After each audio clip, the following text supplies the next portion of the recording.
que ta renommée s'est accrue à cause de l'accomplissement de tes promesses.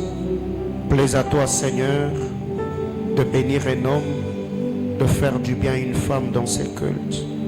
Enseigne-nous, illumine les yeux de notre cœur, afin que nous voyions et contemplions la beauté des Écritures.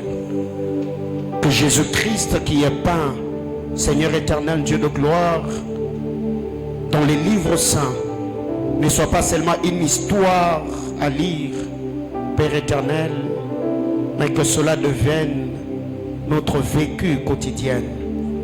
Bénis ceux qui sont ici en présentiel. Plaise à toi de faire du bien à ceux qui nous suivent en ligne. Glorifie ton Fils bien-aimé. Au nom de Jésus. Amen. Amen, amen. Alléluia. Alléluia. Alléluia. Que le Seigneur nous bénisse abondamment. Pouvons-nous nous serrer la main mutuellement comme d'habitude. On se salue. Ce soir, par la grâce du Seigneur, je vous salue dans le nom de Jésus. Nous saluons tous les internautes, tous les bien-aimés frères et sœurs, tous les hommes de Dieu qui nous écrivent de partout. Bénissons le Seigneur pour la mesure de grâce qui accompagne cette commission et la profondeur, la quintessence des enseignements que nous dispensons par l'aide du Seigneur. Que le Seigneur vous bénisse abondamment, que Dieu vous comble de partout où vous êtes, vos prières, le message que vous nous laissez dans la boîte de messagerie Facebook, ce que vous nous envoyez sur WhatsApp, les commentaires que vous laissez dans chacune de nos vidéos sur TikTok nous encouragent, nous fortifient et nous vous en sommes reconnaissants. Et que le Seigneur bénisse abondamment tous ceux qui sont attachés à cette juridiction et ceux qui servent Dieu dans cette commission. Que le Dieu de paix vous comble en toutes choses. Ce soir, c'est un grand privilège et une joie de voir quelqu'un qui est fils de la maison. Il est en train de servir le Seigneur avec le pasteur Jonathan Mouzadi à Kasumbalissa. Je parle bien du pasteur, du berger. Oh, c'est sorti. Bon, bref, ça va arriver. Dieu va le faire. Je voudrais que l'homme de recevoir le berger Jérémy Mwamba alors qu'il se tient debout. Est-ce qu'on peut m'aider à le recevoir? Berger, que le Seigneur vous bénisse abondamment. Bon, la bouche du prophète a déjà libéré la parole. Priez, réclamez que votre pasteur vous libère. Alléluia. Alors on se connecte déjà, nous allons partager le live comme nous avons l'habitude de le faire avant de lire la parole de Dieu.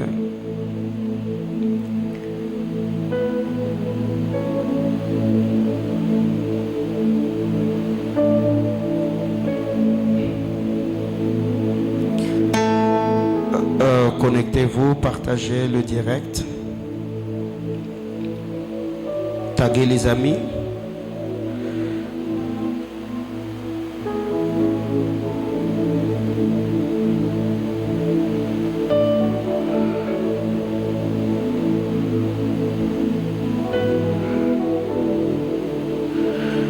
Que le Seigneur bénisse abondamment tous ceux qui nous suivent sur l'étendue nationale, ceux qui nous suivent à l'étranger, ceux de Kolwezi, vous qui nous suivez à Kipushi, vous qui êtes à Kasumbalissa, ceux de Kambouve, le bien-aimé de la Côte d'Ivoire, ceux qui nous suivent à Paris, ceux qui sont au Gabon, au Cameroun, ceux de l'île Maurice, que le Seigneur vous bénisse abondamment. J'ai reçu vos messages. Vous qui nous suivez à partir de l'Haïti, ceux des États-Unis, de partout vous nous suivez, ceux de la Belgique, nous ne vous avons pas oublié. Que le Seigneur vous bénisse abondamment. Alors personnellement, je suis vraiment encouragé. Le travail que nous sommes en train de faire, je crois, je ne sais pas si c'était au début de cette année ou l'année passée, j'ai fait quelques captures d'écran que j'avais envoyées dans les groupes de serviteurs, quelques hommes de Dieu bien sûr, sur la ville, qui nous ont écrit, nous encourageant dans ce que nous sommes en train de faire. Et quelques-uns m'ont dit, pasteur, prophète, depuis que nous avons commencé à vous suivre, nous nous sommes rendus compte que nos ministères ont pris une autre tournure. D'ailleurs, quels que vos messages, nous le prêchons dans nos églises et nous vous assurons que ça bénit beaucoup de gens. Et hier, j'ai reçu l'appel d'un homme de Dieu qui vit en France, bénissant le Seigneur, et il m'a dit la même chose. Je me suis dit, waouh, ça vaut vraiment la peine de servir notre Seigneur Jésus-Christ. Donc, vous êtes de la maison, vous êtes sur les nets, ce n'est pas un péché, parce que Corinthiens, ce n'est pas mon livre. Galates, ce n'est pas mon livre non plus. Ce sont des prédications de Paul que je prêche. Alors, ce n'est pas un péché que de prendre aussi les prédications du pasteur pour les prêcher quelque part. Amen, amen. Alors, nous ouvrons nos Bibles. Je suis dans Apocalypse chapitre 22. Nous allons lire le 5 premiers versets. On peut rester assis. Apocalypse 22, du 1er au 5e verset. Je lis au nom de Jésus. Il me montra un fleuve d'eau de la vie, limpide comme du cristal, qui sortait du trône des dieux et de l'agneau. Au milieu de la place de la ville et sur les deux bords du fleuve, il y avait un arbre de vie produisant 12 fois des fruits, rendant son fruit chaque mois et dont le feuille servait à la guérison des nations. Il n'y aura plus d'anathème. Le trône de Dieu et de l'agneau sera dans la ville. Ses serviteurs les serviront et verront sa face. Et son nom sera sur leur front. Il n'y aura plus de nuit. Et ils n'auront besoin ni de lampe, ni de lumière, parce que le Seigneur Dieu les éclairera et ils régneront au siècle de siècles. Parole de l'évangile. Que quelqu'un me dise Amen. Ton Amen est faible. Dieu soit loué. Alors, déjà, aujourd'hui, je vais faire une étude exégétique rapidement. Mais je ne vais vraiment pas tourner autour d'Apocalypse 22 parce que je vais finir ce que j'avais commencé le mercredi. Nous nous sommes entretenus le mercredi parlant de la pensée d'Apocalypse chapitre 6, le verset 6, où la Bible déclare: quant à l'huile et au vin, ne touche pas, ne cause pas de dommages, ne nuit pas, ne détruit pas, préserve-le. Donc l'huile et le vin doivent être préservés. Et plusieurs personnes ont été bénies. Il y a même quelques serviteurs de l'église qui m'ont écrit me disant: papa, le message que vous avez apporté le mercredi et le message du dimanche doit être suivi 2 à 3 fois afin de comprendre la portée ou l'angle ou les angles que vous avez pris afin de nous permettre de travailler comme il se doit. Alors déjà ici en lisant la parole du Seigneur, aujourd'hui c'est le vendredi, je vais vraiment essayer de redescendre un peu afin de permettre à chacun d'entre nous de se situer dans les choses qui seront dites, et après un moment nous allons prier le Seigneur. Apocalypse 22 est le dernier chapitre de la Bible, le dernier chapitre du livre d'Apocalypse. Comme je vous ai dit, le mois de mai, donc le mois de mai, nous aurons vraiment un mois très bénissant. On aura Sembano comme programme du mois et on aura une autre série d'enseignements comme je vous ai promis. Que le mois de mai, je nous amènerai un peu à l'île de Patmos, où on parlera autour des événements, de tout ce qui se passait.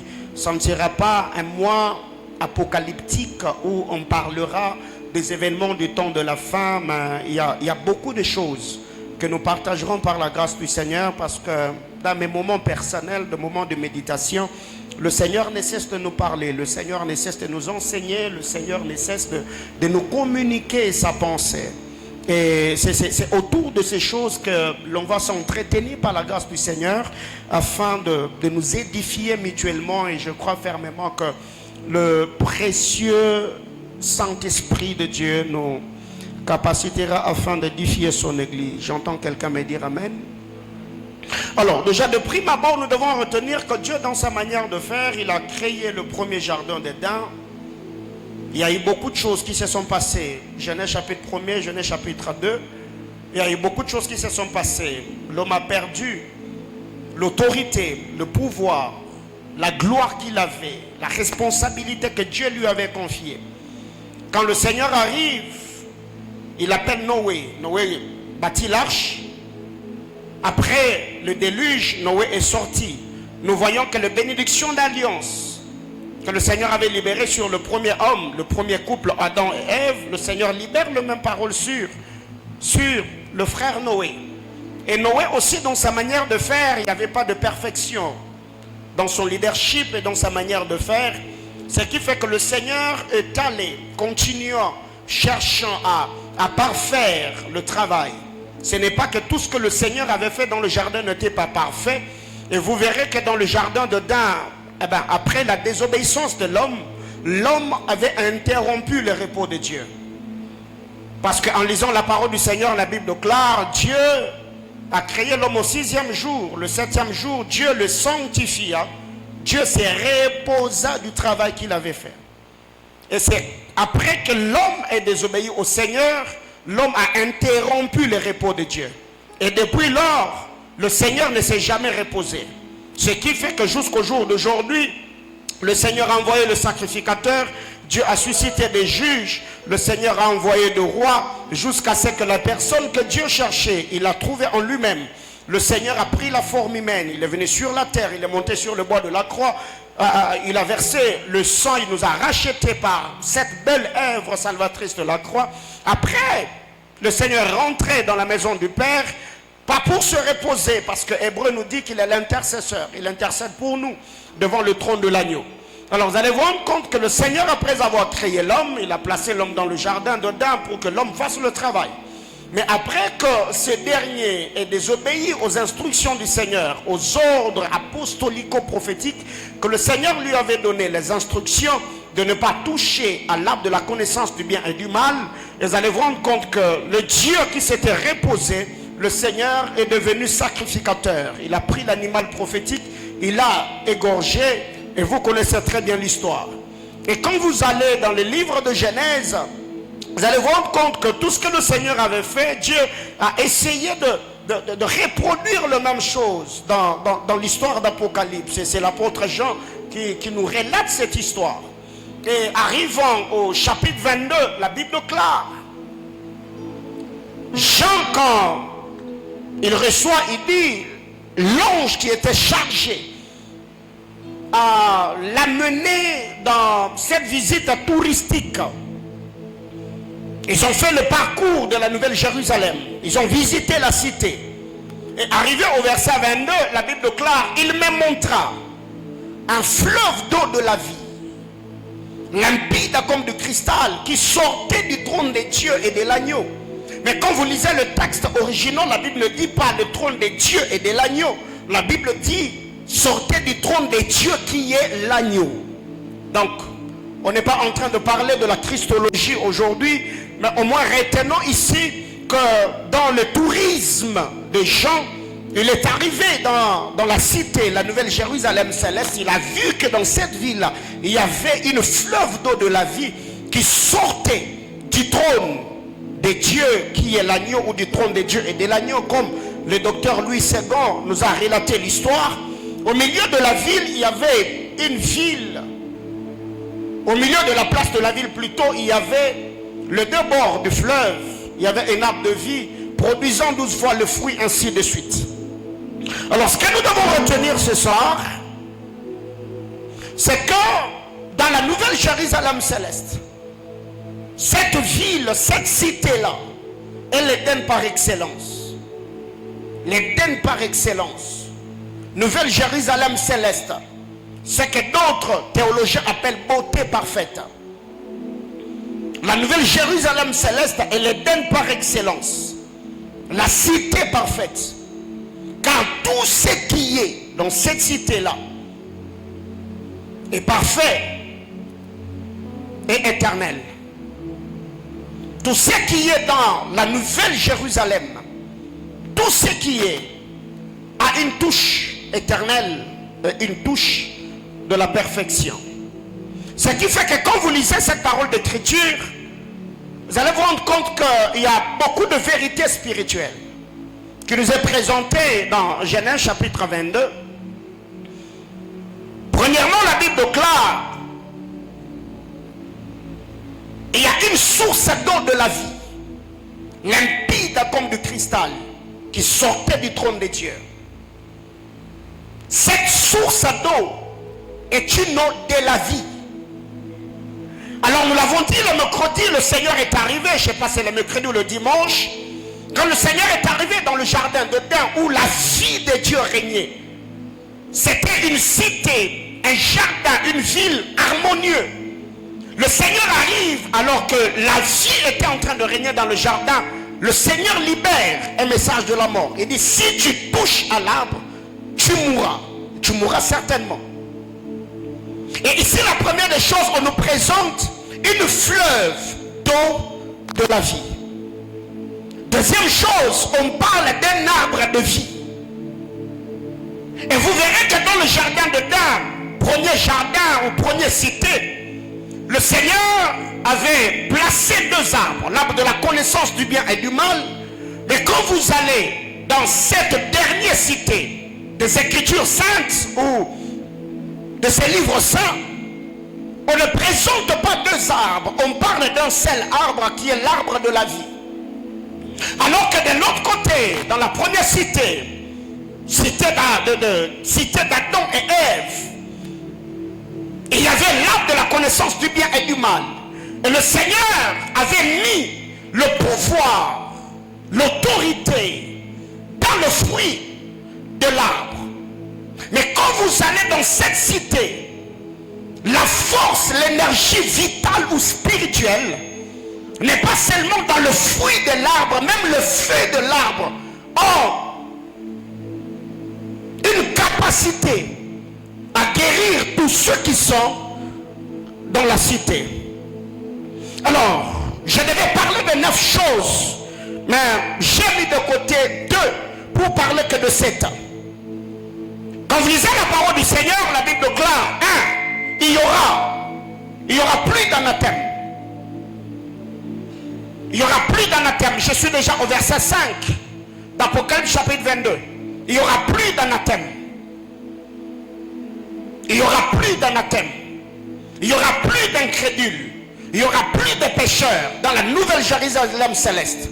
Ce qu'ici, on fait allusion à la sainteté parfaite.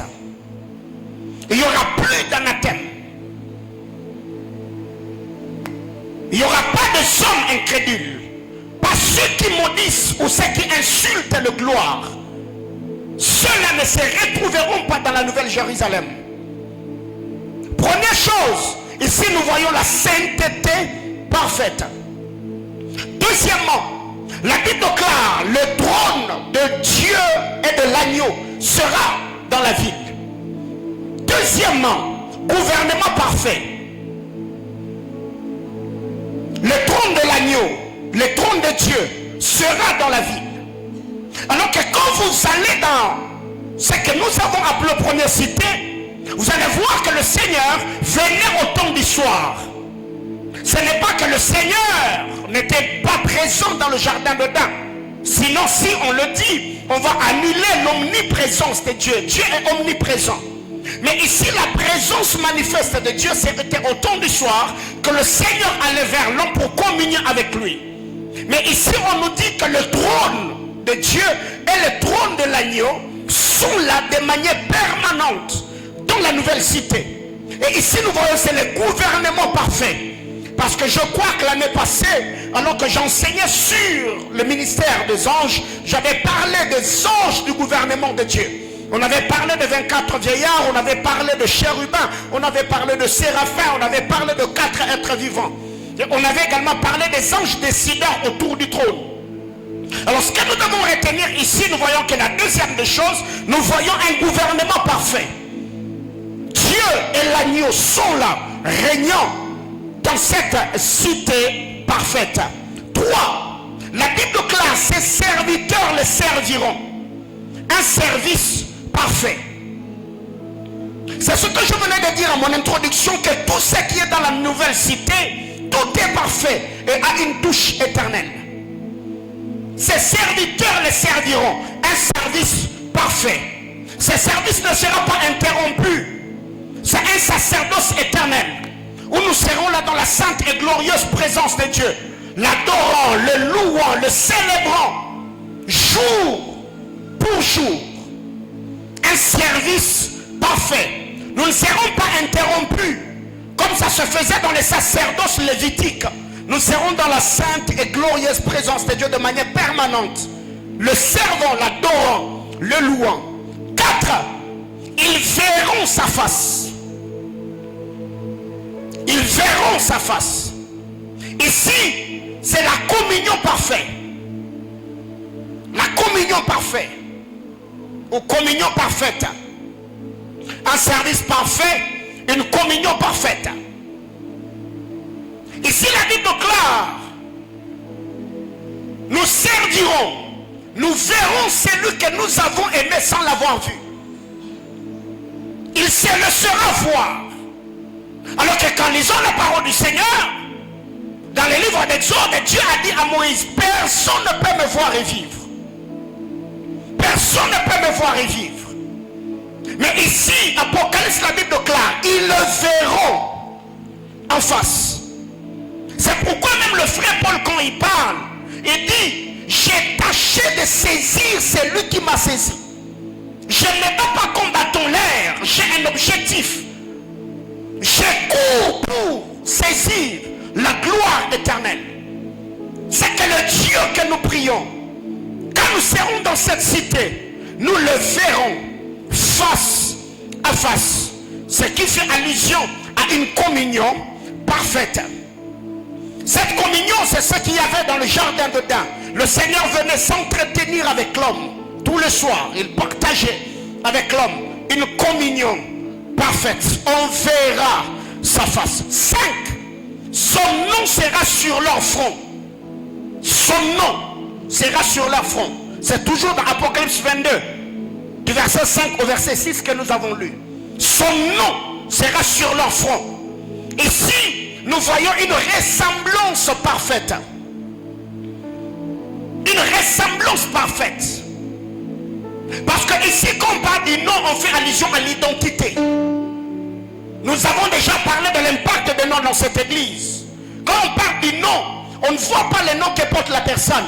On parle de l'identité. La vie attachée au nom. Le caractère attaché au nom. La nature attachée au nom. Et la Bible déclare de la même manière que ceux qui périront auront la marque de la bête, l'identité du serpent ancien, du dragon ou du diable sur leur front. C'est qu'on appelle 666. Mais aussi ceux qui seront sacrificateurs de l'Éternel auront le nom de l'Éternel sur leur front. Et ici, comme je suis en train de le dire, c'est une ressemblance parfaite. Parce que nous prendrons le corps immortel. Ce que le frère Paul appelle que le corruptible portera l'incorruptibilité. Un corps glorieux, le corps des anges qui ne vieillit pas. Simplement, je suis en train de parler de la ressemblance parfaite. 6. Il n'y aura plus de nuit. Il n'y aura plus de nuit. Il n'y aura plus de nuit. Une félicité parfaite. C'est que rien ne va s'interrompre, rien ne sera interrompu. Oh non, maintenant il fait sombre, arrêtons d'abord l'adoration, allons dormir. Non. Il n'y aura plus de nuit. Parce que quand vous regardez les nuits et les jours, c'est ce qui se passe dans le temps. Mais dans l'éternité, il n'y aura ni nuit, ni jour. Nous serons de manière permanente dans la présence de Dieu. C'est pour cette raison que la Bible déclare, celui qui veut sur Israël, il ne sommeille ni ne dort. Parce que dans la sainte et glorieuse présence de Dieu, il n'y a pas de jour, il n'y a pas de nuit. Donc ce qu'il faut déjà te préparer, c'est que quand le Seigneur te donnera accès dans la sainte et glorieuse présence, les soupirs de l'âme, nous passerons plus de temps en communion avec lui. 7e, ils régneront au siècle des siècles. Une gloire parfaite. Ils régneront au siècle des siècles. Une gloire parfaite. Alors ici, revenons, peut-être vous n'avez pas tiré attention. 1. Sainteté parfaite. 2. Gouvernement parfait. 3. Service parfait. 4. Communion parfaite. 5. Ressemblance parfaite. 6. Félicité parfaite. 7. Gloire parfaite. Alors vous allez vous rendre compte, nous sommes saints parce que nous appartenons à un gouvernement. Étant membres de ce gouvernement, nous rendrons un service parfait à celui qui est le maître, le chef de ce gouvernement. Mais le service nous amènera dans une communion parfaite. La communion à son tour produira une ressemblance parfaite. La ressemblance va nous permettre à jouir de la félicité parfaite. Mais aussi cette félicité sera éternelle. Alléluia. Quelqu'un a compris? Alors, qu'est-ce qui arrive? Continuons. Cette chose, n'est-ce pas? Sainteté parfaite, gouvernement parfait, service parfait, communion parfaite, ressemblance parfaite, félicité parfaite, ainsi que la gloire parfaite. Alors j'étais en train de le dire, quand vous allez dans Éden, il y avait 2 arbres, n'est-ce pas? L'arbre de la connaissance du bien et du mal et l'arbre de vie. Mais dans la Nouvelle Jérusalem, il n'y a pas 2. Il n'y a qu'un seul arbre de vie.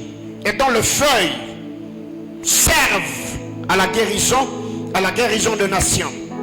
Dans Éden, il y avait une source qui communiquait la vie au jardin. Genèse chapitre 2, la Bible déclare il y avait une source. Quand cette source sortait, la source s'est divisée en 4 parties ou en 4 bras qui il y avait pour mission d'alimenter, de nourrir, d'entretenir, de communiquer la vie au jardin. Mais quand vous allez dans la Nouvelle Jérusalem céleste, selon l'écriture que nous avons lue, il y a également une source. Cette fois-là, cette source ne se divise pas. Parce que nous sommes un peuple. Nous avons reçu un même baptême, un même esprit, abreuvé par une même source. Cette source ne peut se diviser parce que nous sommes un en Christ Jésus. Troisièmement, pourquoi en Éden, le Seigneur pour créer, il a appelé l'être suprême, la lumière créatrice. Au commencement, Dieu créait les cieux et la terre. Dieu dit que la lumière soit et la lumière fut. C'est la lumière de la création. Alors que les astres porteurs de lumière ont été créés au 4e jour. Mais quand vous allez dans le livre d'Apocalypse, la Bible déclare, il n'y aura plus de nuit.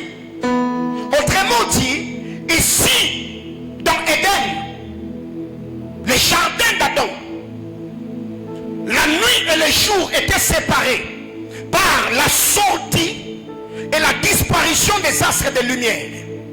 Quand le soleil sortait, on appelait cela jour. Quand le soleil s'est retiré et que la nuit prenait le relais, on appelait cela nuit. Donc la nuit et le jour sont causés par la présentation, la sortie et la disparition des astres de lumière. Pourquoi il y a les jours? Parce que le soleil est là. Pourquoi il y a la nuit? Parce que la lune est présente. Mais qu'est-ce qui arrive? La Bible déclare, dans la Nouvelle Jérusalem d'Apocalypse 22, il n'y aura plus de nuit. C'est que là, ce n'est pas la lumière des astres porteurs de lumière qui vont éclairer la ville, mais c'est la lumière de la création qui va éclairer la ville. Et c'est quand je parle de la lumière, je parle de la lumière homme. C'est lui qui au jour de sa chair s'est écrié en disant je suis la lumière. Voyez-vous? Ici nous parlons de Christ. Pourquoi? Parce que dans tout ce que le Seigneur a créé, Dieu n'aura pas besoin du soleil, de la lune dans la Nouvelle Jérusalem céleste pour éclairer la cité, parce que la gloire qui émane, qui sort du trône, va s'occuper d'éclairer la ville Et c'est comme cela que ça va se passer. Alors que dans Éden, pour que Adam soit éclairé, il avait besoin des astres porteurs de lumière. Le soleil et la lune. On est ensemble? Autre chose. 4. En lisant la parole de Dieu dans le premier jardin, Dieu, la Bible déclare, Dieu créa l'homme et le plaça dans le jardin. Dans d'autres versions, il est dit, et Dieu façonna l'homme, puis il l'emmena dans le jardin. Quelqu'un me comprend? Dieu a façonné l'homme, il l'a placé dans le jardin comme sentinelle, comme gardien. C'est la mission que Dieu lui a confiée. Cultiver la terre, le labourer et le garder, n'est-ce pas? Mais quand vous allez dans la nouvelle Jérusalem, l'homme n'est pas jardinier, l'homme n'est pas gardien, l'homme est un invité de marque. Quand le Seigneur prend l'homme et le place dans le jardin, cet homme est devenu l'ambassadeur, le représentant de Dieu dans cette cité. C'est que quand le Seigneur se pointait dans le jardin, l'homme l'accueillait, l'homme le recevait. C'est là que nous avons parlé le dimanche, nous avons parlé de Tselm, l'image, le figure, la ressemblance. Qui après le Tselm, on devait entrer dans le Tselment. C'est que l'homme était créé à l'image, à la ressemblance de Dieu. Mais quand vous allez dans la nouvelle Jérusalem céleste, cette fois-là, l'homme n'est pas un jardinier, il n'est pas un gardien, mais l'homme est l'invité de Marc. De la même manière qu'il a fallu que Eliezer de Damas vienne avec Rebecca. Isaac et Rebecca se sont rencontrés pas dans la maison d'Abraham. Ils se sont rencontrés en dehors de la maison d'Abraham. C'est là que Isaac a pris Rebecca et l'a conduit ou l'a mena dans la tente de Rebecca, sa mère. Et cela préfigure ce qui se passera dans la suite du temps. Nous n'entrerons pas seuls dans le royaume. Le Seigneur, au son de l'archange, vous connaissez l'histoire de Thessaloniciens, le Seigneur descendra dans le désert. Il nous prendra avec lui. Parce que nous ne connaissons pas la cité. C'est lui qui sort de là. C'est lui qui connaît le chemin. C'est lui qui a l'itinéraire. C'est lui qui maîtrise la direction. Il sortira. Il viendra à notre rencontre. De la même manière qu'Eliezer de Damas a pris Rebecca, quittant avec elle de ce pays lointain jusqu'à un certain niveau. Et quand Rebecca est arrivée, Isaac est sorti. La Bible classe, c'était au temps du soir. Isaac est sorti du champ, là où il était en train de réfléchir.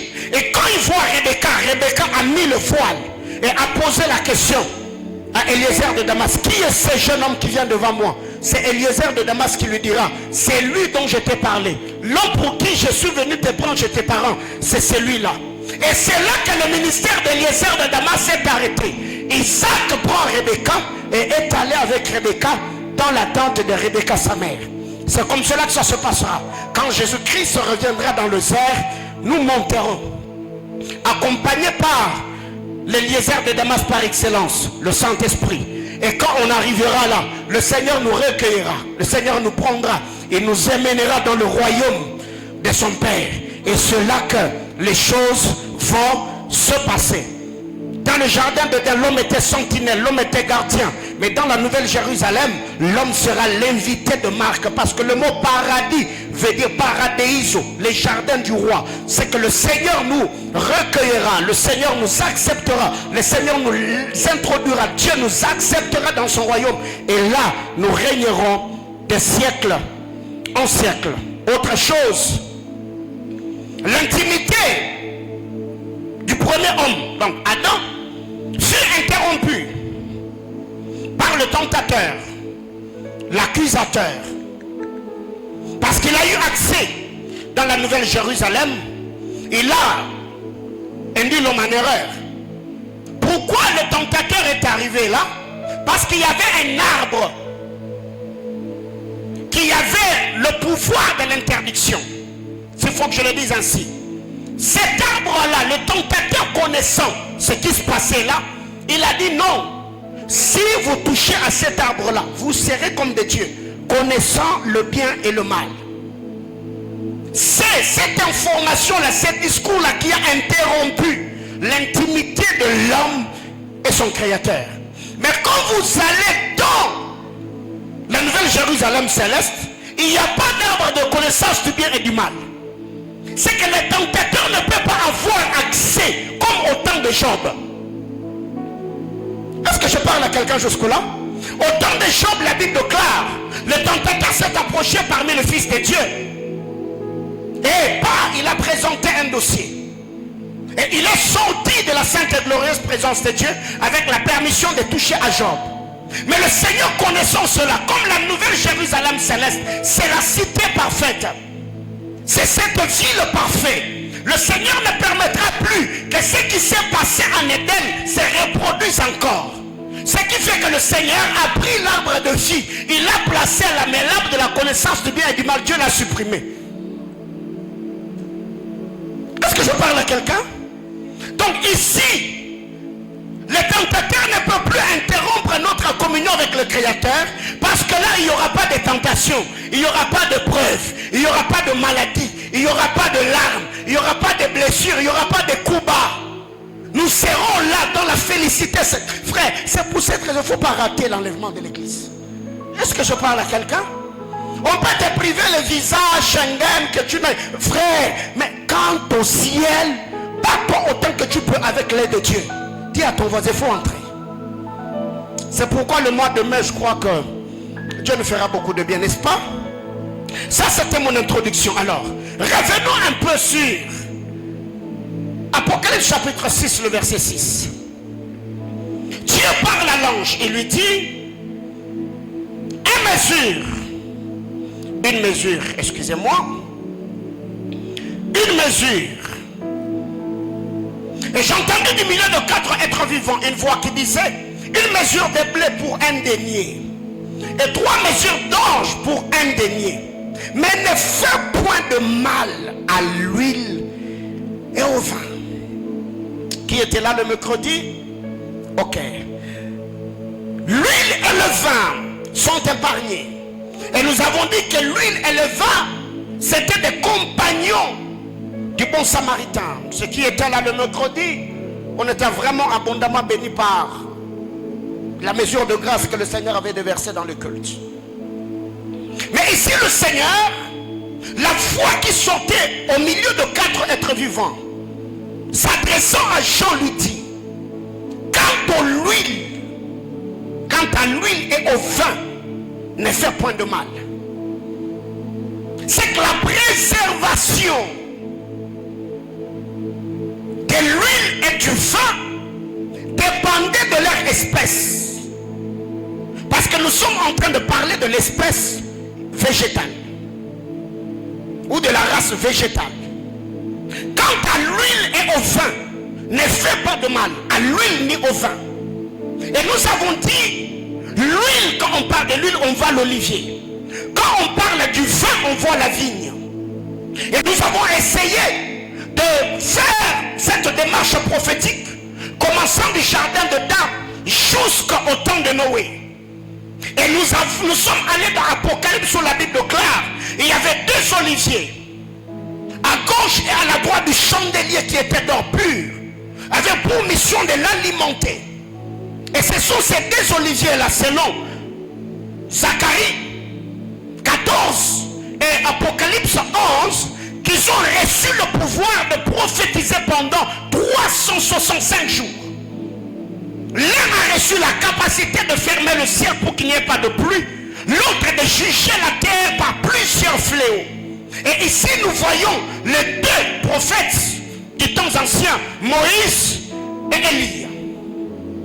Alors ici parlons de l'huile et du vin.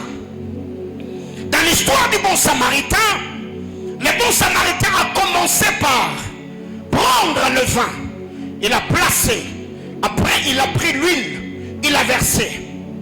Le vin a fait pour mission de désinfecter la plaie, pour que la plaie ne se désinfecte pas, pour atténuer la douleur ou le douleur que cet homme tabassé qui quittait Jérusalem vers Jéricho avait reçu.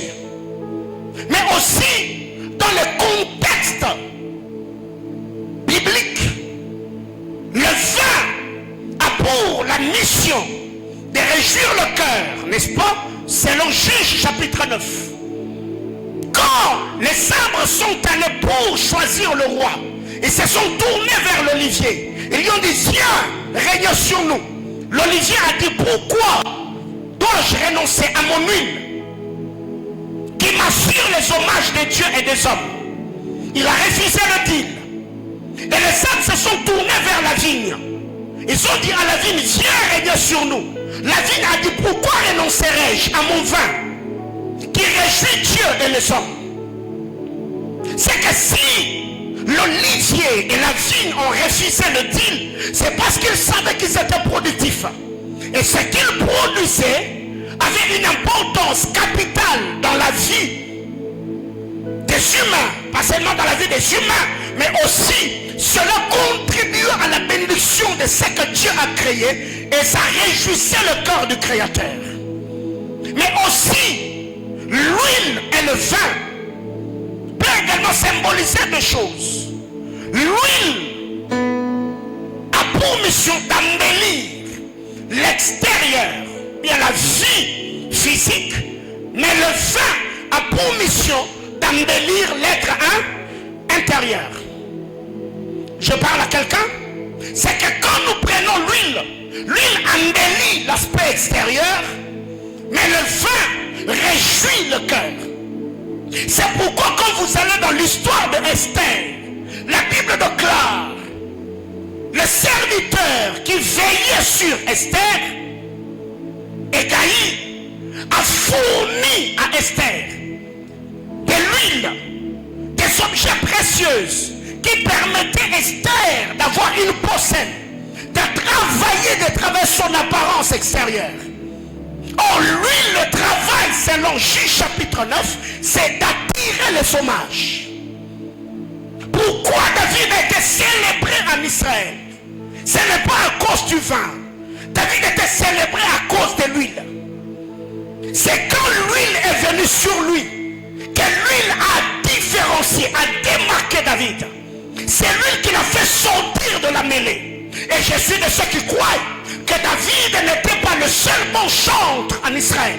Au-delà de toutes les qualités et les critères présentés, il y a une touche particulière que les autres n'avaient pas. C'était la présence de Dieu. C'est que quand nous avons l'huile sur nous, l'huile nous attire les hommages. Il y a des gens aujourd'hui qui sont respectés, pas parce qu'ils sont intelligents, pas parce qu'ils sont sortis de familles nobles, mais seulement parce qu'ils ont bien gardé le dépôt de Dieu. L'investissement de Dieu, frère, l'onction coûte cher. Et si tu as payé le prix et par la grâce de Dieu tu l'as reçu, garde-le jalousement. Parce qu'il y a des gens qui te respectent aujourd'hui pas parce que tu es beau. Il y a certains avantages que tu as aujourd'hui pas parce que tu es belle. Ce n'est pas parce que tu es intelligent. Mais il y a une grâce particulière qui fait à ce que ceux qui t'apprécient t'apprécient. Est-ce que je parle à quelqu'un? Quand vous lisez la parole de Dieu, oh mon Dieu, quand vous lisez la parole du Seigneur, Saül, malgré sa taille, malgré sa corpulence, malgré sa masse imposante, Saül n'était pas connu en Israël. Malgré sa taille, la Bible déclare, le jour où on l'a fait sortir pour qu'il soit choisi comme roi, la Bible déclare, il dépassait tous les enfants d'Israël de la taille. Mais avant, malgré sa taille, personne ne le regardait. Il est devenu un homme important les jours où l'huile est venue sur lui. C'est l'huile qui lui a attiré les hommages.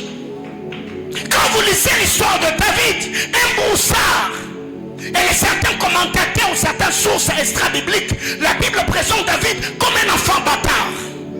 C'est un fils qu'Esaïe avait eu en dehors du mariage avec une autre femme. C'est pas moi qui le dis, j'ai bien dit, certaines sources extra-bibliques.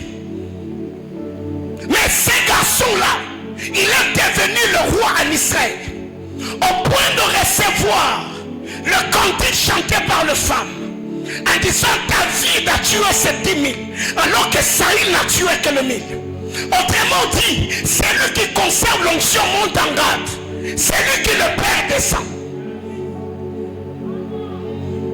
Qu'est-ce qui a fait que David reçoive les 10 000? Parce qu'il était le roi en fonction. Mais c'est lui qui avait perdu l'onction. Au lieu qu'on lui donne les 100 000, on lui donne les 10 000. Et quand vous lisez la parole de Dieu, les enfants d'Israël s'attachaient à Saül parce que l'Éternel était avec lui. Si tu gardes le Dieu du peuple, tu garderas le peuple.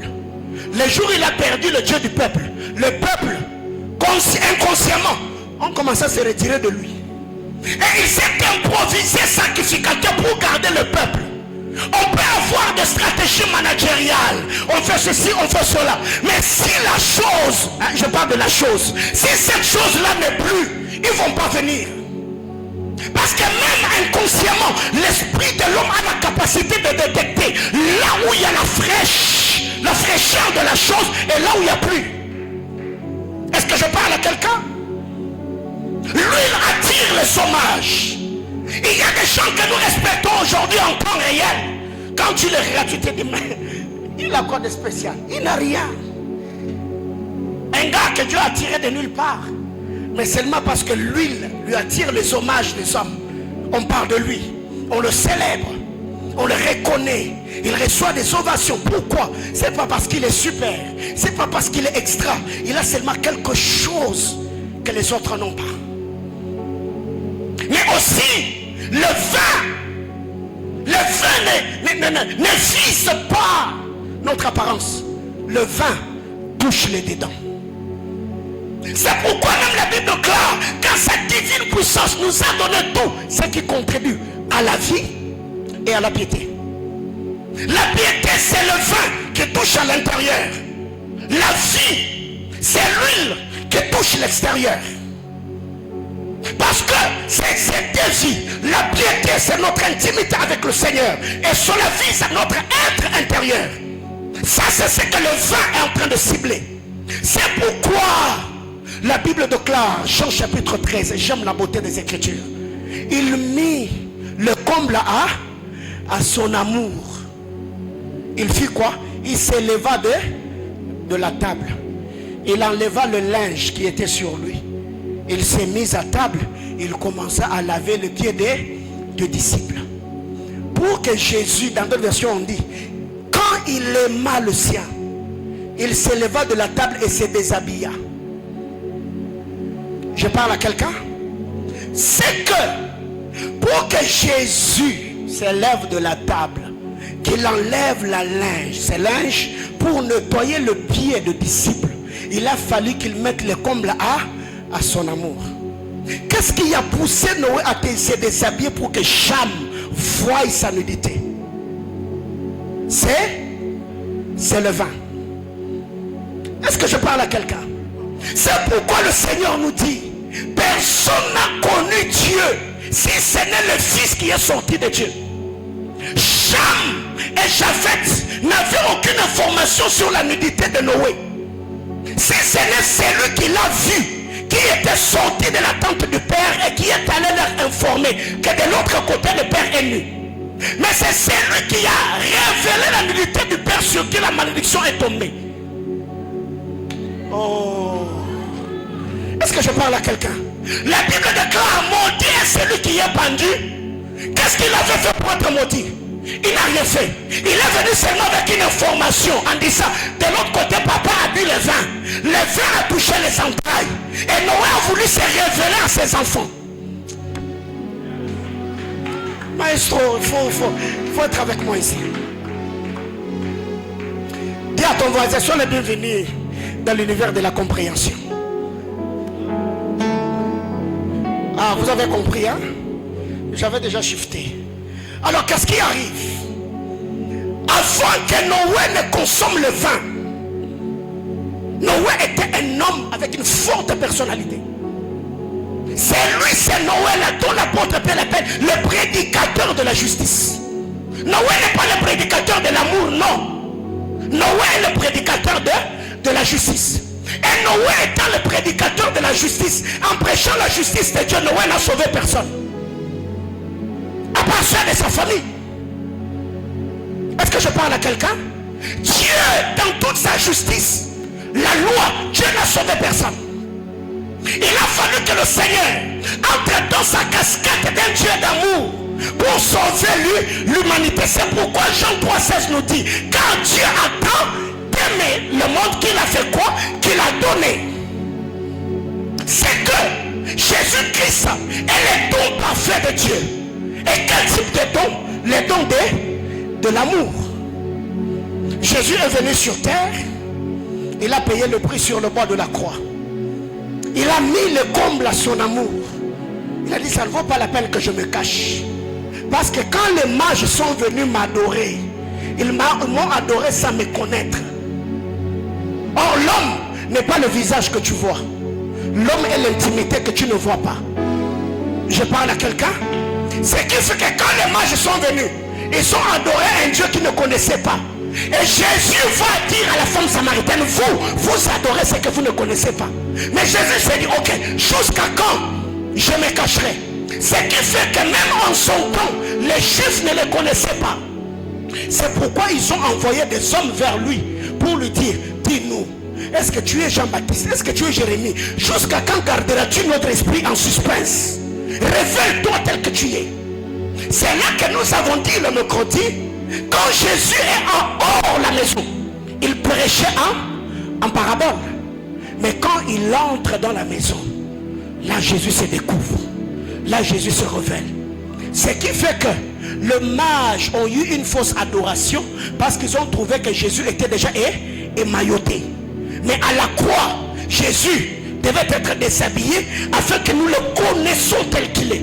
Ce qui fait qu'aujourd'hui, quand j'entre en intimité avec lui, je l'adore pas selon ce que les apôtres m'ont raconté. Parce que les apôtres également sont des pédagogues. Ce n'est pas seulement la loi qui est un pédagogue, même les apôtres sont des pédagogues qui nous ont prêché l'évangile avec un seul but, pour nous conduire vers le Christ. Oh.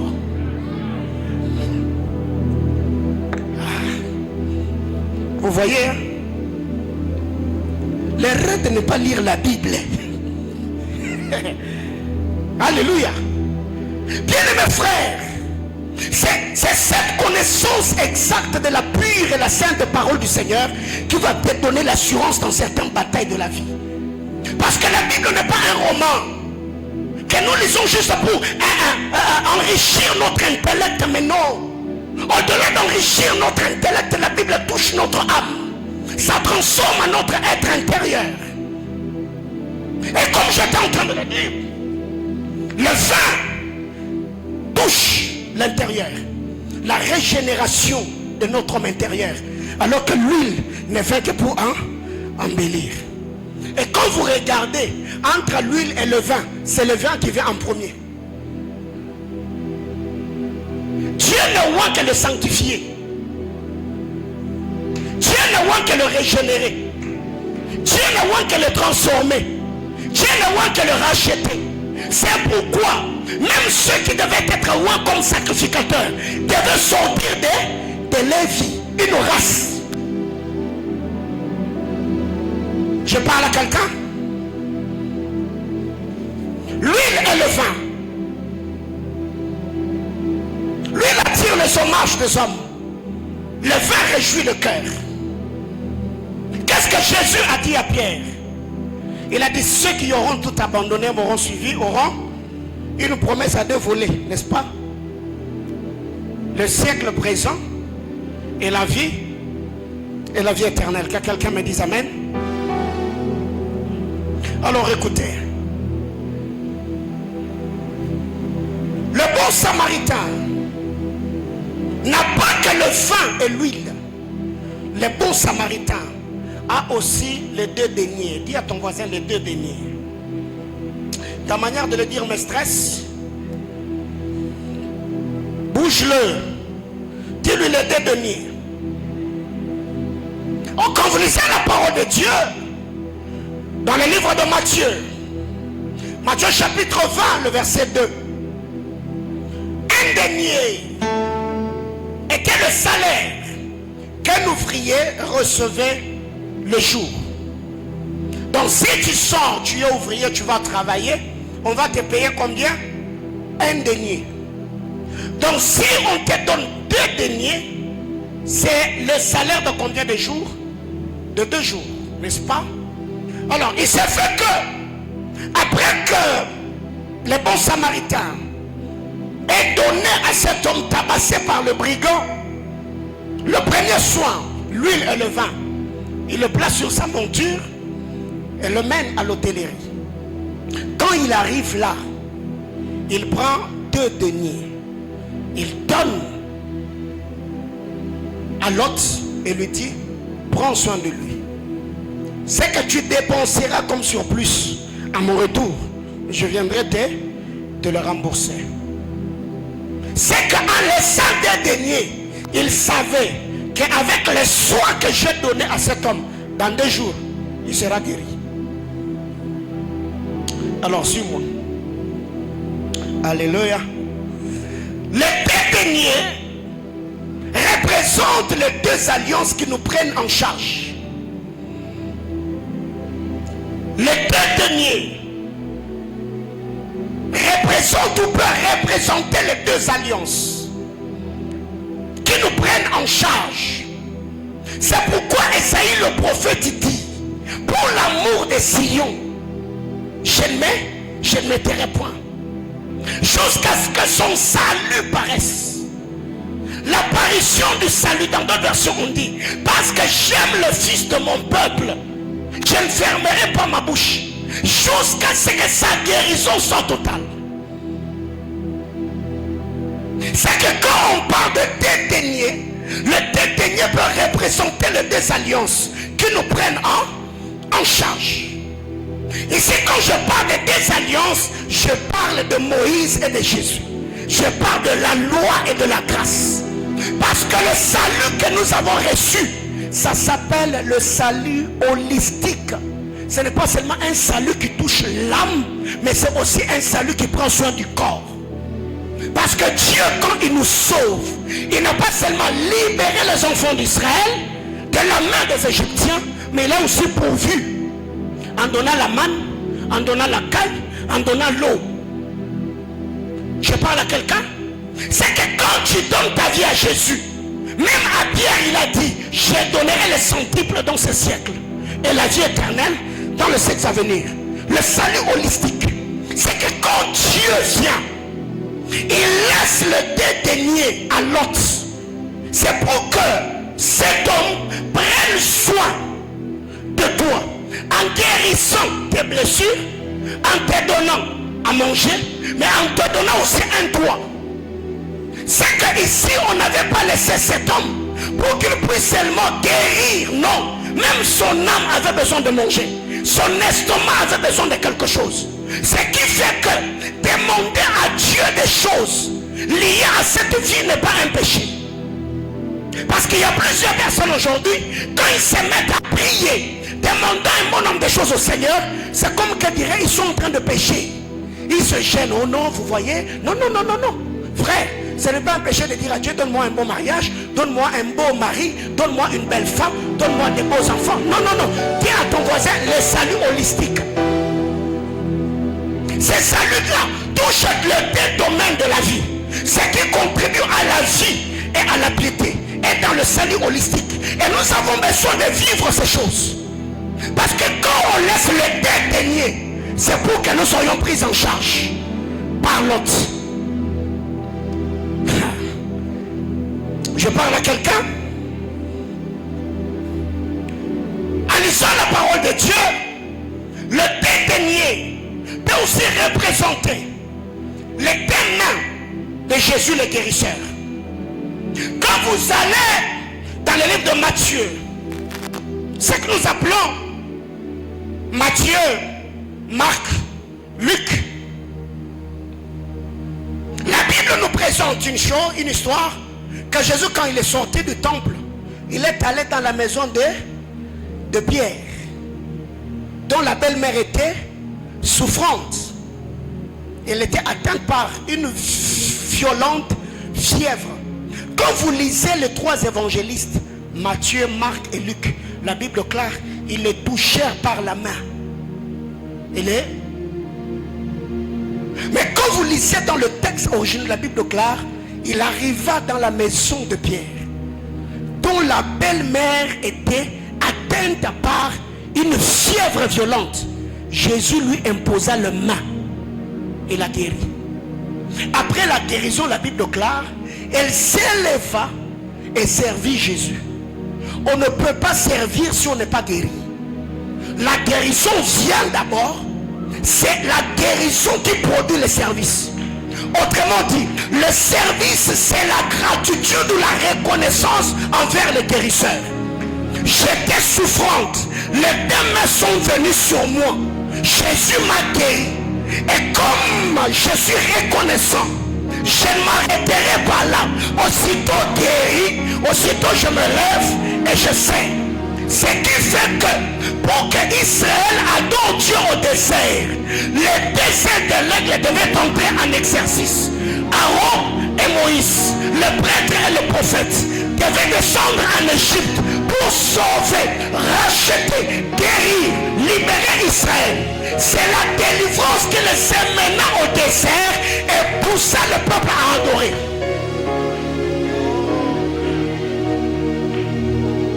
Qu'est-ce que Dieu a dit à Moïse? Dit à Pharaon, laisse aller mon peuple pour qu'ils aillent m'adorer. Ou encore me servir. Donc, comment te servir si je ne suis pas racheté? Comment te servir si je ne suis pas délivré? Utilise ton énergie spirituelle. Utilise ta puissance.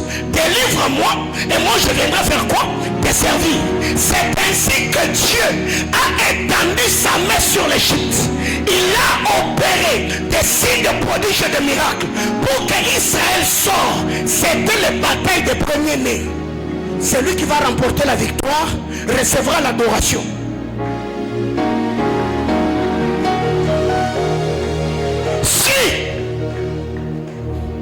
Pharaon étant l'ambassadeur ou le représentant d'une entité, Moïse représentait aussi une entité, n'est-ce pas? Le premier-né assurait la continuité du royaume. Donc si déjà je suis roi et que j'ai un prince, je sais qu'après moi le prince prendra le relais. Il va régner à ma place. Mais Dieu connaissant cela, il s'est dit non. Pour que je puisse interrompre la continuité de l'exercice du pouvoir pharaonique, je ne dois pas toucher seulement le trône. Le trône, je le bouge. Mais je dois retirer le successeur du trône. Et automatiquement, quand le fils de Pharaon meurt et de tous ses serviteurs, Israël devient le prince qui doit continuer à représenter l'ambassadeur du royaume. Oh. Est-ce que quelqu'un est là jusque-là?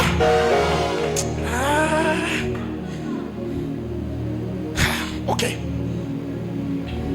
Restons quand même ici. Que nous sommes dans le salut holistique, n'est-ce pas? C'est que quand Jésus arrive, il touche la belle-mère de Pierre. Il guérit la belle-mère de Pierre. La belle-mère de Pierre s'élève.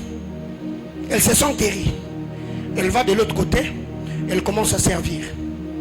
Les deux mains de Jésus sont comme les deux oliviers d'Apocalypse et de Zacharie. Les deux mains de Jésus sont comme le dédaigné de cet homme qui devait le permettre à prendre soin de cet homme qu'on avait tabassé par le brigand. C'est quand les deux mains, les deux ailes de l'aigle sont entrées en exercice qu'Israël est sorti. On a déjà parlé de ces choses. Le prophétique et la prêtrise. Moïse comme le prophète, Aaron comme le prêtre. C'est quand le prophétique et la prêtrise ont été fusionnés que Israël est sorti. Et Dieu, quand il parle dans la bouche du prophète David, il dit: je vous ai pris en Égypte Je vous ai porté sur les ailes du grand aigle et je vous ai conduit vers moi. C'est que Moïse est l'aile de l'aigle, Aaron est l'aile de l'aigle et Dieu lui-même est l'aigle majeur sur lequel les enfants d'Israël étaient assis. Bien-aimé dans le Seigneur, j'étais en train de vouloir dire à quelqu'un, ta vie est cachée en Christ Jésus. Peu importe la méchanceté des hommes, peu importe la sorcellerie des hommes, peu importe le mauvais cœur de l'homme, le Seigneur m'est apparu, il m'a dit, aucun homme n'est qu'une femme sur terre ne se glorifiera de t'avoir attaqué et t'avoir vaincu, que ça soit au boulot, que ça soit dans la famille, que ça soit dans la société, que ça soit dans ton environnement, dans ta belle famille, même dans la vie de ceux qui sont autour de toi. Je me tiens du haut de cet hôtel, je décrète et déclare, l'île est sans effet, tous les traits enflammés du diable, ils t'attaqueront, mais ils se rendront compte que tu seras toujours soutenu et affermi par le main du puissant de Jacob. J'entends quelqu'un me dire amen. Reprends ta place.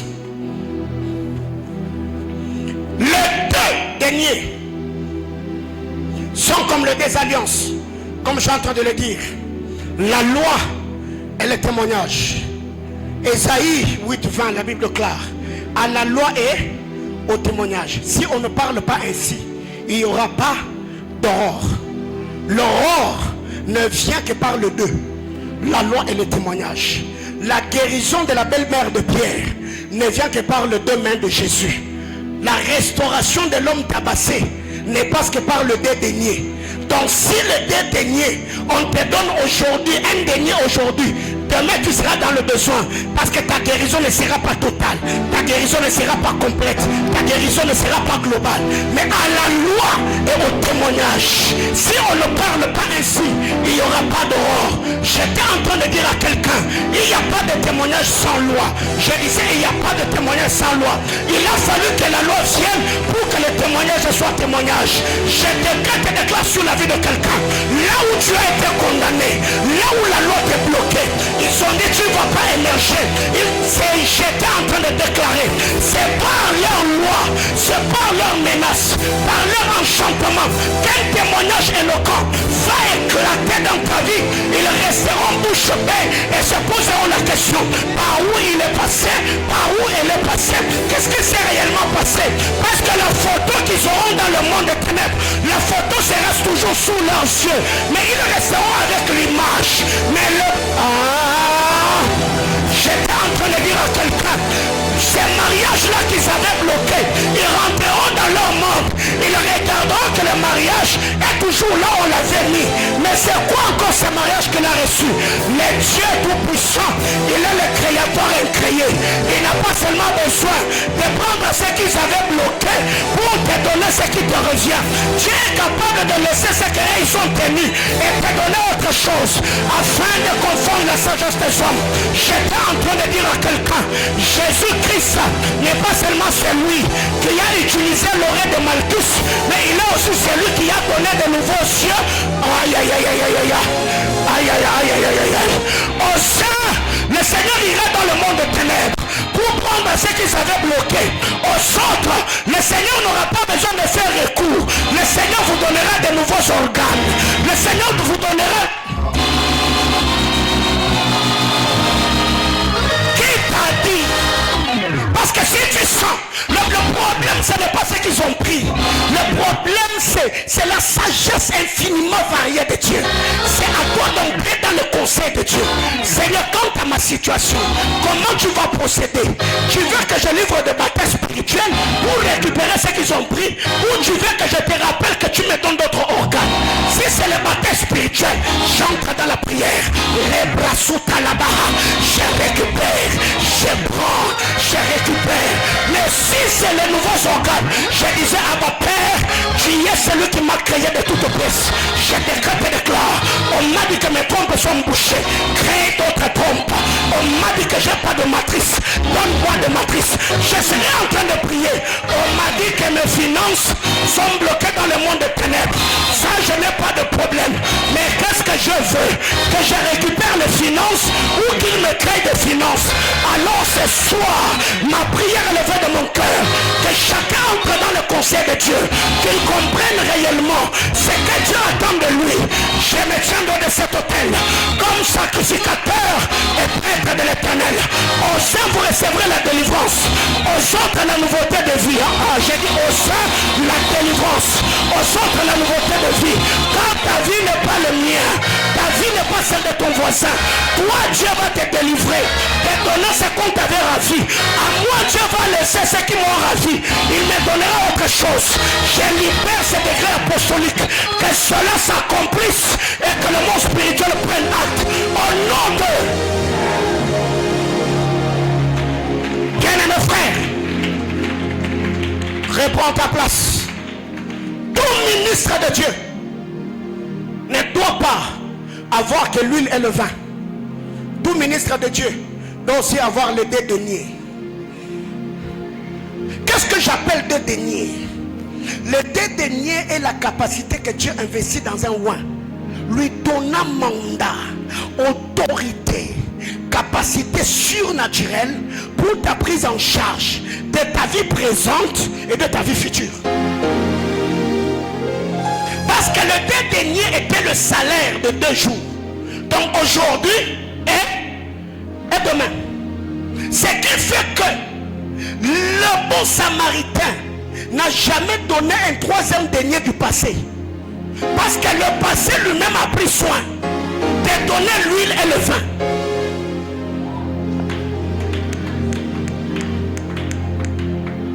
C'est que quiconque est ministre de Dieu, il doit avoir les 2 deniers pour ta prise en charge. Ça veut dire une onction qui te prend en charge aujourd'hui et une onction qui va te sécuriser demain. Aujourd'hui, c'est une parole qui te connecte aux bénédictions d'alliance. Et quand Dieu te bénit, le même qui t'a connecté aux bénédictions d'alliance sera également capacité par Dieu pour ta prise en charge dans la gloire.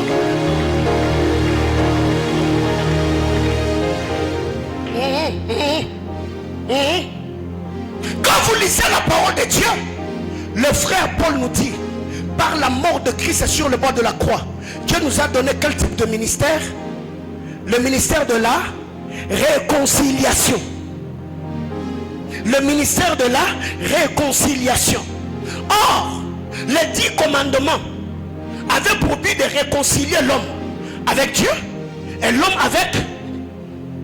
Même dans la loi, Dieu visait la réconciliation. Mais cette réconciliation, Dieu le présentait dans sa justice.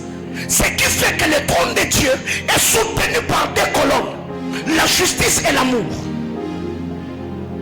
C'est les 2 piliers qui soutiennent le trône du grand roi. Dieu est juste. Dieu est amour. Dieu n'a pas l'amour. Dieu est amour. Parce que si Dieu avait l'amour, le stock de l'amour de Dieu allait s'épuiser depuis le péché du premier homme. Mais Dieu est l'incarnation, Dieu est la personnification de l'amour. Ce qui fait que quand Dieu vient, il ne te donne pas l'amour. Dieu se donne en amour. Afin que toi, tu puisses aimer comme Dieu. Aimer Dieu d'abord, mais aimer aussi celui qui est créé à l'image de Dieu. Le dernier, c'est comme le 10 commandements, qui vient pour connecter celui qui était juif à ceux qui étaient samaritains, afin que eux tous aient comme un même père le Dieu d'Abraham, d'Isaac et d'Israël. Quelqu'un me suit? Le dernier, tout ministre de Dieu doit l'avoir. C'est cette capacité que Dieu donne à l'homme pour la prise en charge, comme le dit le commandement. Parce que nous avons reçu le ministère de la réconciliation. Quand vous lisez la parole de Dieu, la désobéissance de l'homme a créé l'inimitié, n'est-ce pas? La désobéissance de l'homme a créé l'inimitié.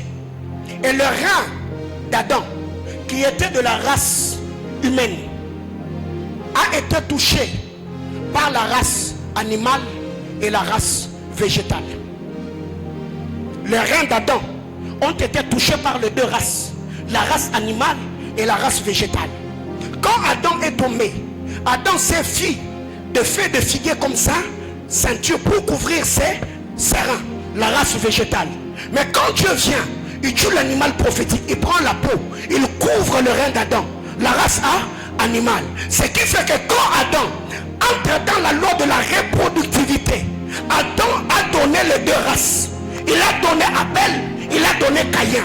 Caïn comme cultivateur, Abel comme éleveur. L'un s'occupait de la race végétale, l'autre s'occupait de la race animale. Je décrète et déclare que l'investissement de Dieu dans mes entrailles ne rate pas ta destinée. Je disais que l'investissement de Dieu dans mes races spirituelles ne rate pas ta destinée. Il m'a dit que je suis le père de rois et de sacrificateurs. Il m'a dit qu'il ferait de nous des décideurs influents. Vous qui êtes en ligne, même vous qui êtes en présentiel, je connecte vos esprits, je connecte vos travail, je connecte vos projets, je connecte vos ministères, je connecte vos ambitions à cette parole de grâce. Tu ne seras pas pleurnichard, tu ne seras pas un homme qui aura le visage larmoyant. Dieu va te donner la capacité de dominer, de régner, de gouverner, de t'imposer. J'étais en train de dire à quelqu'un, tu es un astre porteur de la lumière. Car Jésus a dit, nous sommes la lumière du monde. Tu es de l'espèce du soleil, tu es de la race de la lune. Tu vas régner le jour, tu vas régner la nuit. Là où les hommes seront en train de se réunir pour que des décideurs influents sortent, ton nom sera sur la table. Aïe, aïe. Les reins d'Adam ont reçu trois places. Je suis déjà en train de chuter.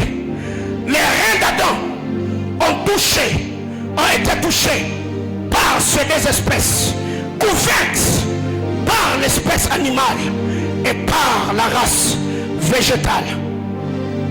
Les deux derniers sont comme les 2 jours du Seigneur. Luc chapitre 13, le verset 32. Jésus a dit aux envoyés d'Hérode, il dit, allez dire à ces renards, je travaille aujourd'hui et demain, le 3e jour, j'aurai fini. Ça, c'est ce que lui second dit. Mais en lisant ma Bible interlinéaire, la Bible claire dit à ses fils de renard, je n'ai que 2 jours pour travailler aujourd'hui et demain. Jésus est mort pendant combien de jours? Hein? Jésus est mort pendant 2 jours. Le 3e jour, c'était le jour de la résurrection. Alléluia. Les 2 derniers comme sont les 2 jours du Seigneur. Je travaille aujourd'hui et je travaille demain. Autrement dit, je suis actif dans le présent, je serai actif dans le futur. Je décrète et déclare qu'aucune entité sur terre ne fasse entrer ton esprit dans l'inactivité. Tu seras actif dans ta jeunesse, tu seras actif dans ta vieillesse, tu seras productif dans ta jeunesse, tu seras productif dans ta vieillesse. Aucun homme n'est une femme n'arrêtera ton parcours sur terre sans pourtant que tu aies achevé ta mission, ni par accident, ni par incident, ni par maladie, ni par empoisonnement. Comme Siméon, tu toucheras et palperont les promesses et tu diras à Dieu, ton serviteur mourra rassasié d'une longue et heureuse vieillesse. Je décrète et déclare sur un homme, je décrète et déclare sur une femme que les bénédictions du Dieu de ma jeunesse te prennent de là où tu es et te positionnent là où tu dois être. Tu y as 2 jours d'activité. Aujourd'hui c'est ton maintenant, demain c'est ton futur. Tu seras actif. Hérode enverra les champs, ils viendront pour t'arrêter, mais tu leur diras, vous ne pouvez rien contre la volonté de Dieu. Je travaille aujourd'hui, je travaillerai demain. Toucher à mon témoignage, salissez ma réputation. Je n'ai que faire. Si la lumière que je porte vient du puissant de Jacob, aucune ténèbre sur terre, aucune ténèbre, prenez ce que vous voulez, rien ne va me bloquer. Bien-aimés frères, Dieu est le ministre par excellence. Je disais que Dieu est le ministre par excellence.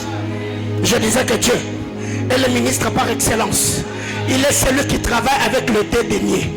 Un denier pour l'église et notre denier pour Israël.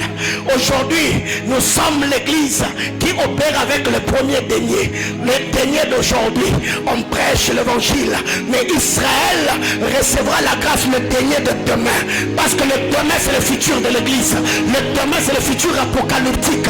Quand le premier denier touchera à la fin, l'église partira et le deuxième denier entrera en activité. J'étais en train de dire à quelqu'un, mais pourquoi Dieu a dit ne touchez pas à l'huile et au vin? Parce que le livre de souvenirs avait enregistré que l'huile et le vin avaient pris soin d'un homme qui était de la postérité d'Abraham. J'étais en train de dire à quelqu'un, l'huile et le vin étaient enregistrés dans le livre de souvenirs. Et autant de malheurs, Dieu se souvint. Toi l'huile, toi le vin, tu y avais assisté, un fils d'alliance.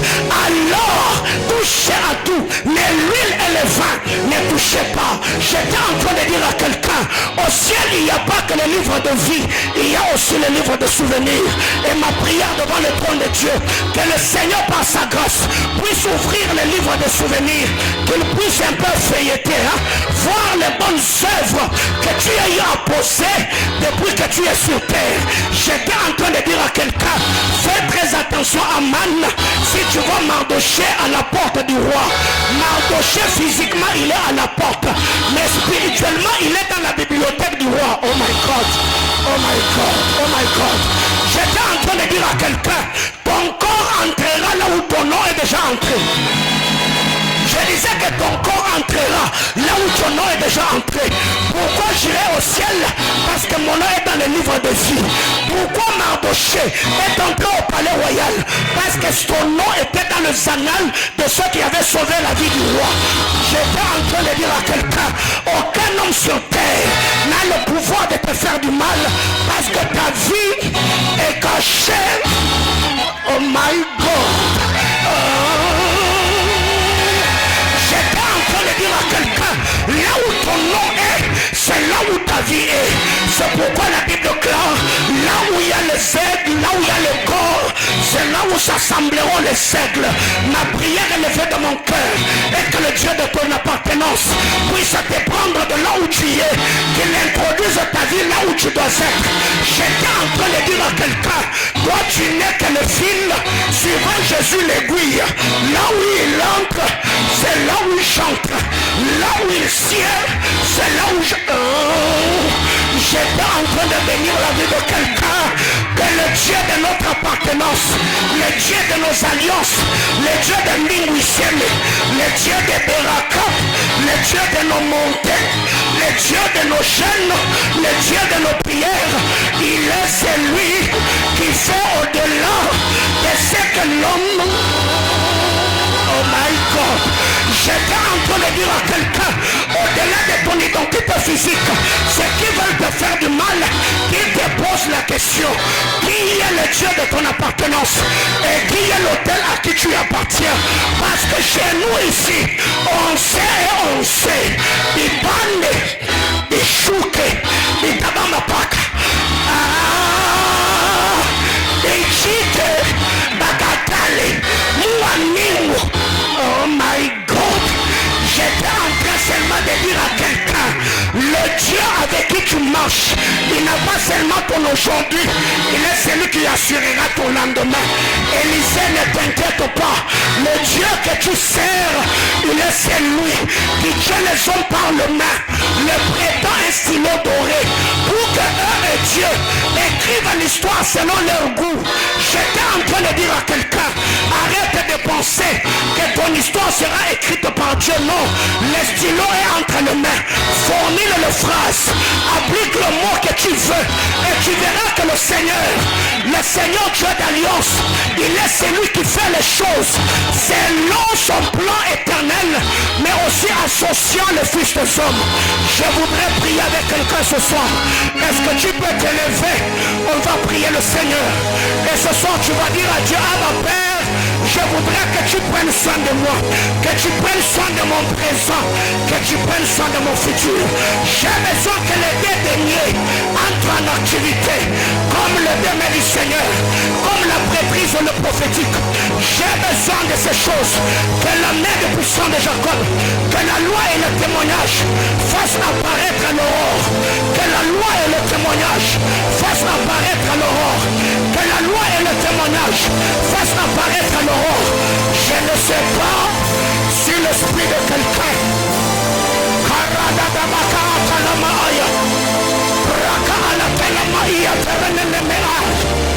qui a besoin de l'huile